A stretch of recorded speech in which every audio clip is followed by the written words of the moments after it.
तो वीडियो की शुरुआत में हम देखते हैं कि काफका और रेनो हॉस्पिटल में होते हैं, पर तभी एक आदमी उनके पास 2 मेल्स को लेकर आता है। तो इधर बाद उस मेल को देखते हुए काफका सोचने लगता है कि उसके पास आखिरी मौका है और इस बार वो सिर्फ डिफेंस फोर्स में जा सकता है। वो तब हिम्मत जुटाकर अपना मेल देखता है, पर हमें तब उसका रिजल्ट दिखाना नहीं चाहता।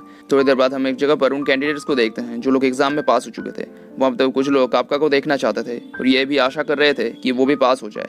वहाँ पर तब शिनोमी आती है जो तब बिल्कुल ठीक हो चुकी थी और उसे ठीक देखकर तब सभी लोग बहुत ज्यादा खुश होते हैं। उस जगह पर रेनो के साथ फुरुहाशी की भी मुलाकात होती है, जहाँ पर वो दोनों पहले एक दूसरे को ग्रीट करते हैं और उनके बातचीत के दौरान वो लोग दोस्त बन जाते हैं। वहाँ पर कैप्टन आशिनो आती है, इसे देखकर सब लोग चुपचाप लाइन में लग जाते हैं।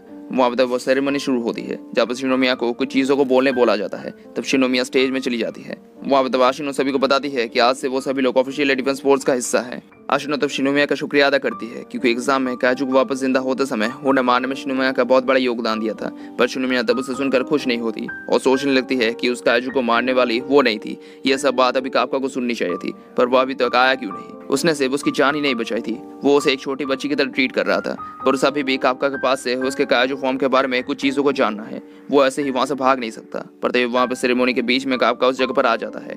काफका को देखकर वहाँ पे सभी लोग बहुत खुश होते हैं। आशिनो भी तब उसे देखने लगती है और तब हम देखते हैं कि वो पास हुआ कैसे। असल में जब काफका के रिजल्ट को देखा जा रहा था तब वो हर टेस्ट में ही लगभग फेल हो चुका था और एक भी ऑफिसर तब उसे लेना नहीं चाहता था। आशिनो तब सबकी बात मानते हुए उसे फेल करने ही वाली होती है, पर वाइस कैप्टन होशिना उसे रख लेता है। वो तब बताता है कि भले ही काफका एक ऑफिसर से बहुत ही ज्यादा कमजोर है, पर आखिरी एग्जाम के समय उसने ना ही सिर्फ काजू को वीक पॉइंट को ढूंढा था, उसने बाकी लोगों की मदद भी की थी। और सब लोग ऐसा सबको सपोर्ट नहीं करते।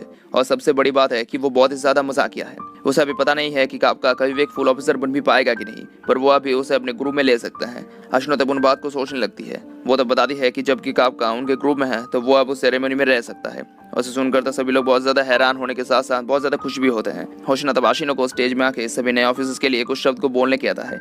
आशिनो तब डिफेंस फोर्स में घुसने के लिए उन सभी का शुक्रिया अदा करती है और बताती है कि अब उनके आगे एग्जाम से भी बहुत पावरफुल काजू आने वाले होंगे। उन्होंने मरे हुए काजू को वापस जिंदा होते भी देखा है, तो उनका मिशन उतना भी आसान नहीं होने वाला। उनमें से बहुत लोग अपने पहले मिशन में ही मारे जा सकते हैं और बहुत लोग बच भी सकते हैं, पर कुछ भी हो जाए उनके एक दूसरे पर भरोसा करना होगा और कैप्टन होने के नाते वो अपनी जी जान लगाकर उन सभी को बचाने की पूरी कोशिश करेगी। काफका तब उसके बातों को सुनकर जोश में आ जाता है और बताता है कि कुछ भी हो जाए वो मीना का साथ देगा। उसे सुनकर वहाँ के सभी लोग बहुत ज्यादा चौंक जाते हैं क्योंकि काफका ने आशिनो को उसके फर्स्ट नेम मीना से पुकारा था।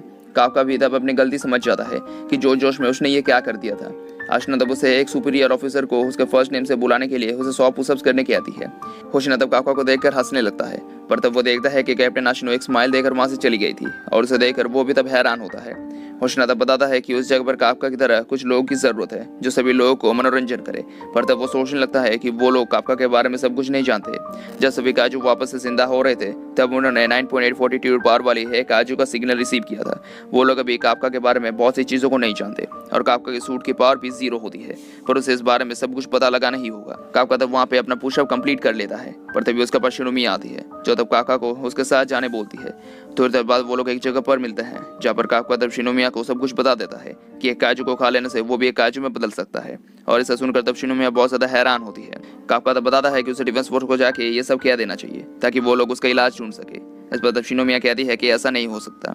अगर वो लोग उसे मार नहीं सकते तो वो लोग उस पर रोज रोज बहुत से एक्सपेरिमेंट करेंगे। अगर वो लोग देखते हैं कि उस काजू के अंदर बहुत ज्यादा पावर है तो वो लोग तब तुम्हें मार के उसके बॉडी पार्ट्स को अलग अलग हथियार में बना देंगे और इसकी वजह से वो तब कभी भी एक डिफेंस ऑफिसर नहीं बन पाएगा। शिनोमिया की बातों को सुनकर वो लोग तब बहुत ज्यादा डर जाते हैं। काफका तब शिनोमिया को उसके सीक्रेट को किसी को बताने से मना करता है। इस पर शिनोमिया तब मान जाती है, पर वो तब बताती है कि अगर उसे लगा कि काफका इंसानियत के लिए एक खतरा है तो तब वो उसे अपने हाथों से मार देगी। इस पर तब काफका मान जाता है। तो इधर बाद उन सबकी ट्रेनिंग शुरू होती है जहाँ पर रेनो तब अपने वेपन्स की मदद से सभी टारगेट्स को एक के बाद एक मारने लगता है और उसने अपने मिशन को कम समय में ही पूरा कर लिया था। इसके बाद बारी आती है फुरुहाशी की जो तब वहाँ पे अच्छा करते हुए अपने सभी टारगेट्स को खत्म कर देता है। पर शिनोमिया तब अपने टारगेट्स को आराम से और सबसे जल्दी कंप्लीट कर देती है, पर वहाँ पे काफका अपने अपने टारगेट को किसी तरह से पूरा कर देता है और उसकी कॉम्बैट पावर तब 1% तक पहुँच जाती है। ऐसे तब वो बहुत ज्यादा खुश होता है, पर होशिना तब उसे बताता है कि अगर काफका इतना धीरे धीरे आगे बढ़ता रहा तो उसे 3 महीने के अंदर ही डिफेंस फोर्स से निकाल दिया जाएगा और वो कभी भी एक फुल ऑफिसर नहीं बन पाएगा। उनकी ट्रेनिंग तब खत्म हो जाती है। इसके बाद वो लोग जाके अपने थकान को मिटाने के लिए हॉट टब में नहाने लगते हैं। वो लोग तो वहाँ पे अपने अपने बॉडी मसल्स को दिखाने लगते हैं, जहाँ पर बाकी लोगों के मुकाबले तब काफका के मसल्स बहुत ही ज्यादा बड़े होते हैं, पर उसके पास एक फैमिली पैक भी होता है। उसे देखकर तब सभी लोग बहुत ज्यादा हंसने लगते हैं, पर तभी वहाँ पर आ ही आता है और उसके बॉडी को देखकर था सभी लोग वहाँ पर कुछ भी नहीं कह पाते क्योंकि वो एक फॉर्मर मिलिट्री ऑफिसर था और उसकी वजह से वो बहुत ही ज़्यादा मस्कुलर था। दूसरी तरफ सभी लड़कियां नहा के चेंजिंग रूम की तरफ जाने लगती है, पर तभी वहाँ पर वो लोग आशिनो को पाते हैं। इसे देखकर वो लोग तब हैरान हो जाते हैं और चुपचाप अपने अपने काम को करने लगते हैं। वहाँ पर तब शिनोमी आशिनो के पास जाती है और उसके बॉडी को देखने लगती है, जहाँ पर आशिनो भी एक मस्कुलर लड़की होती है, पर उसके बॉडी को देखकर उसके कॉम्बैट पावर के बारे में बताया नहीं जा सकता। शिनोमी तब आशिनो से पूछती है कि वो कैसे इतनी ज़्यादा पावरफुल है और वो आखिर किस तरह की ट्रेनिंग करती है। आशिनो तो बताती है कि वो अभी उसे कुछ बेसिक चीज़ों को सिखाने वाली है। दूसरी तरफ सभी लड़के नहा रहे होते हैं, जहाँ पे सभी लोग इस बारे में बात करते हैं कि वो क्यों डिफेंस फोर्स में घुसे हैं, जहाँ पे सभी के एक ही आंसर होता है कि वो सभी लोग कैप्टन आशिनो की तरह बनना चाहते हैं। और सुनकर तब काफका यह समझ जाता है कि आशिनो कितनी ज्यादा कूल है। बाकी लोग तब काफका को डिफेंस फोर्स में घुसने की वजह को पूछते हैं, जिस पर वो तब ये बता देता है कि वो और आशिनो बचपन के दोस्त हैं और वो उन्हें तब उसके साथ आशिनो के वादे के बारे में भी बताता है। वो लोग तब काफका को पूरी कहानी बताने बोलते हैं। तो इधर बाद शिनोमी और बाकी लड़कियां जब उस जगह से जा रही थी तब वो लोग देखते हैं कि सभी लड़के वहाँ पे गिरे हुए थे और उनकी हालत बहुत ज़्यादा खराब होती है क्योंकि वो लोग बहुत देर से हॉट टब के अंदर थे। दूसरे दिन फिर से उनकी ट्रेनिंग शुरू होती है, जहाँ पर वो लोग तब उन ट्रेनिंग के दौरान बहुत मज़े भी करते हैं, बहुत मेहनत भी करते हैं एक दूसरे के साथ। तब उनकी दोस्ती भी गहरी हो जाती है और धीरे धीरे ऐसे ट्रेनिंग करते हुए वो लोग धीरे धीरे और भी ज़्यादा पावरफुल होने लगते हैं। एक दिन रात में बाकी लोग सो रहे होते हैं और दूसरी तरफ काफका काजू के बारे में पढ़ने लगता है, पर तभी उसके पास होशिना आता है। काफका तो बताता है कि वो बाकी लोगों से पीछे नहीं रहना चाहता। इस पर होशिना उसे बताता है कि वो आशिनो के लिए ये सब कर रहा है। उसने बाथरूम में जो कुछ भी कहा था वो सब रिकॉर्ड हो चुका है, जिस पर तब काफका घबरा जाता है। होशिना तब काफका को सबके साथ ज्यादा दोस्ती बढ़ाने से मना करता है क्योंकि उनके काम के दौरान किसी की भी जान जा सकती थी, पर तभी वहाँ पर एक काजू अलर्ट लग जाता है। इस तब उन लोगों का पहला मिशन शुरू होता है। और इसके साथ ही वीडियो खत्म हो जाता है। Thank you for watching.